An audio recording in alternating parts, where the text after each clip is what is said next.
تو آپ لوگ بھی ہم لوگوں کو چاہیے کہ غلام کا مطلب سمجھ لیں پھر اس کے بعد دعویٰ کریں سچا. دعویٰ ہو تو دلیل بھی ہو نا, دعویٰ ہو دلیل نہیں تو دعویٰ بیکار. اب آگے تیزی سے چلیے, وقت بہت کم ہے. ایک وقت آیا نبی صلی اللہ علیہ وسلم کی رحمت جوش میں آ گئی. یہ رحمت تو نہیں سمندر رحمت یا رحمت اللہ, مگر وہ رحمت جوش میں آ گئی. تو حضرت صدیق اکبر رضی اللہ تعالیٰ عنہ سے آپ نے فرمایا اے ابو بکر جاؤ بلال کو آزاد کرا لاؤ. وہ رحمت جوش میں آ گئی نا. اب تک تو تکلیفیں ہو رہی تھی وہاں پر, وہ جو مالک تھا وہ کر رہا تھا وہ خوب, کیونکہ حضور کو پسند کر لیا تھا آپ نے, ایمان لے آئے تھے آپ کے اوپر, آپ کے دل میں بس گیا تھا, آپ کو پیار ہو گیا تھا, آپ نے حضور کی غلامی کا پکا فیصلہ کر دیا اور مارے گا اس کے فرد غلام کو. تو کہا ہے ابو بکر آج آزاد کرا کے حضور. حضرت پہنچ گئے وہیں ریگستان میں, گرم مٹی پتھر رکھا ہوا, مالک ساتھ کھڑا ہوا, اس کے دوسرے غلام تکلیف پہنچا رہے ہیں آپ کو, اور انہوں نے جا کے کہا کہ اے فلاں فلاں فلاں اس کو آزاد کر, جو قیمت مانگتے ہو دیتا ہوں, اور گورے کالے غلام کے بدلے میں گورا غلام بھی دیتا ہوں, اور جو قیمت تو مانگے وہ دیتا ہوں. اس نے جھٹ کہا اے ابو بکر تم تو بہت بڑے زبردست تاجر ہو قریش کے اور ہمارے علاقے کے, یہ تم کون سا نقصان کا سودا کر رہے ہو؟ Why are you making this? Non profit نہیں بلکہ نقصان کا سودا. کہا بھائی دیکھو میں خریدنے آیا ہوں, پیسے دو, تقریر کا ٹائم نہیں ہے جی, ہاں پیسے بول میں تجھے دیتا ہوں تو اس کو آزاد. اس نے پھر یہی بات دہرائی, پھر انہوں نے زور دیا. بہرحال وہ کسی بات پر راضی ہو گیا اور دل کھول کے قیمت مانگی ہے نا, جب اتنی بڑی بات ہے, ابو بکر ہیں بہت بڑے تاجر ہیں مالدار ہیں. کہا اتنا اتنا دے دیجیے تھیلی. انہوں نے وہ تھیلیاں پکڑا دی, تھیلیاں پکڑا دی. اب تو اسے اور زیادہ حیرت ہوئی کہ یہ صرف کلیم نہیں تھا, یہ تو انہوں نے دے ہی دی قیمت, اور گورا غلام بھی دے. اب انہوں نے تیاری کری, پتھر ہٹاؤ. پھر بھی وہ یہ کہہ رہا ہے ابو بکر بڑے نقصان کا سودا کیا. اب اس کو پریشان, نقصان کا سودا. آپ فرما رہے ہیں اللہ اور اس کا رسول نقصان کا سودا نہیں کرتا. پیمنٹ کری ابو بکر صدیق رضی اللہ, ہے جی مال ان کا, اور کیا فرما رہا اللہ اور اس کا رسول نقصان کا سودا نہیں کرتا. اب تو وہ اور پریشان ہو گیا کہ اتنے ملین ڈالر بھی مل گئے اور یہ کہہ رہا ہے نقصان کا سودا نہیں کرتا. وہ کہنے لگے نقصان تو تجھے ہوا ہے. ارے اور زیادہ پریشان ہو گیا کہ نقصان مجھے ہوا, اتنی تھیلیاں اور پھر بھی نقصان. اور اب تو وہ کہہ رہے تھیلیوں والیوں کو چھوڑو, یہ بتا کے جاؤ نقصان مجھے کیسے ہوا. کہنے لگے میں آج اپنی پوری دولت لے کے آیا تھا بے وقوف بلال کو آزاد کرانے کے لیے, اور تو نے یہ 2-3 تھیلیاں مانگ کے اپنا نقصان کیا ہے. خدا اور اس کا رسول کبھی بھی نقصان کا سودا نہیں کرتا. حضرت بلال رضی اللہ تعالیٰ عنہ کا ہاتھ پکڑا اور لے کے چلے, اور چلتے ہوئے بس وہ یہی کہے جا رہے تھے, جوش تھا, اللہ اور اس کا رسول نقصان کا سودا نہیں کرتا. حضرت بلال غلام تھے نبی کے, فرمانے لگے مگر کرتا بڑا ٹھوک بجا کے ہے. یہ سمجھ میں آئی اردو؟ اللہ اور اس کا رسول نقصان کا سودا نہیں کرتا مگر بڑا ٹھوک بجا کے کرتا ہے. آپ سمجھ رہے نا بات کو؟ پہلے ہی دن کلمہ پڑھ کے نہیں ہوا آزادی, پتہ نہیں کتنے دن گزرے ہوئے, کتنی تک. یہ ہیں غلام. پھر غلام کا مرتبہ کیا ہوا؟ مگر فتح مکہ آیا, حضور نے مکہ فتح کیا, سب کی معافی ہو گئی, مکہ ہمارا, چابی ہمارے پاس آ گئی.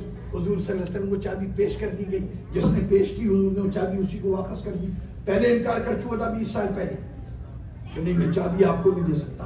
20 سال پہلے حضور نے فرمایا تھا یہ چابی تو ہی مجھے دے گا ایک دن. اب اس کو پاگل کو کیا پتا, ہم کہہ رہے ہیں انہیں تو غیب کا پتہ ہی نہیں تھا. ارے ان کو غیب کا نہیں پتا تھا تو پھر کوئی چیز غیب نہیں ہوتی. یہ تقریر الگ کسی اور موقع. وہ چابی پھر آپ نے لی اس کو. اب وقت آ گیا اذان کا, نماز کا, اور حضرت بلال اذان دینے والے. تو حضرت بلال اتنی خوش تھے, حضور نے فرمایا بلال اذان. کعبے کی چھت, ایک انگریز لکھتا ہے یہ وہ دن تھا کہ حضور کو کعبے پہ چڑھنا چاہیے تھا. کہ آج میں نے یہ کمال کیا ہے کہ اس 360 بت جو کعبے میں ہوتے ہیں آج میں نے انہیں فتح کیا ہے. جنہوں نے مجھے گھر سے نکالا تھا میں نے آج آپ کو سلا کے شان پہچانو تو یار, آقا کی شان پہچانو, پہلے غلام کی تو پہچان دو. اب وہ اوپر غفرن حضرت بلال ٹھک آزان دے. اب اوپر چڑھ کے ان کو یہ خیال آیا کہ جب میں مدینے میں ہوتا تھا آزان دیتا تھا تو کعبے کی طرف رخ کرتا تھا, اب آج تو میں خود کعبے کے اوپر, آج میں رخ کدھر کروں؟ فوراً حضور سے پوچھی یا رسول اللہ ایک مسئلہ ہو گیا. کہنے کے کیا؟ وہ کہا کہ وہاں تو کھڑے ہو کے میں ادھر نہیں کرتا تھا, آج میں اس کے اوپر ہوں, اب منہ کدھر کروں؟ کچھ دن فرماتے ہیں حضور اب تو میری طرف ہے نا. دیکھیں کیا غلام تھا, وہ کہتا ہے, انگریز لکھتا ہے کہ ہمیں اس کا مطلب ہی پتہ نہیں چلا غلام کون ہوتا ہے, آقا کون ہوتا ہے. آج یہ ریت پر تکلیف پہنچانے والا بندہ, اس کی شان کتنی عظیم ہے کہ کعبہ فتح ہوا ہے. دنیا نے دیکھا کہ ہمارے نبی کی شان کیا ہے اور اس کے غلام کی شان, اس کی غلامی اختیار کر لو نا.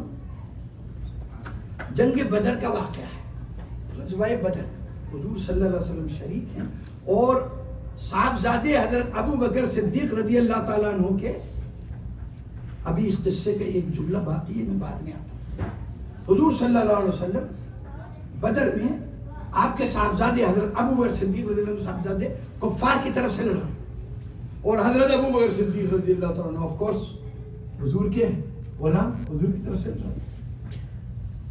ہو گئی, جنگ ختم ہو گئی, زمانہ آ گیا, صاحبزادے اسلام میں داخل ہو گئے.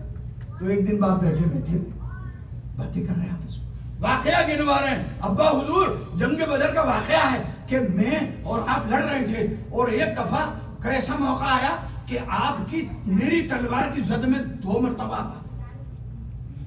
مرتبہ زد میں آئے کہ میں چلا تھا شہید کر دیتا, لیکن پدری رحمت پدری محبت غالب آ گئی, میں نے تلوار ہٹا دی.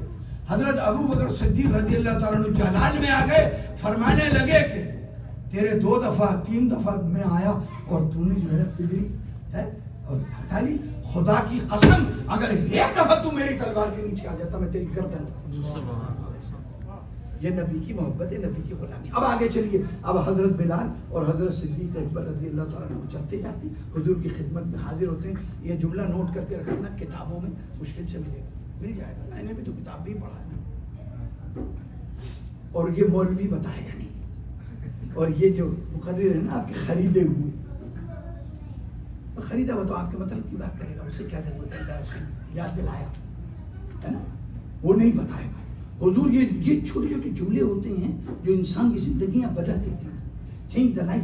حضور صلی اللہ علیہ وسلم کی بارگاہ عقیدت میں دونوں پہنچے اور حضرت ابو بکر صدیق رضی اللہ تعالیٰ عنہ was holding the hand of حضرت بلال رضی اللہ تعالیٰ عنہ.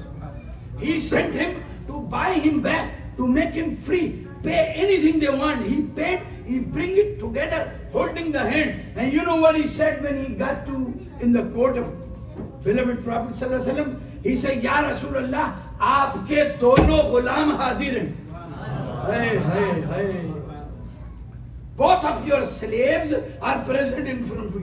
Now how come, where does it make a sense? One is a slave who was purchased and the one who purchased. Now both are coming and saying to the Prophet sallallahu alaihi wasallam, Ya Rasulullah, both of your slaves are present in front.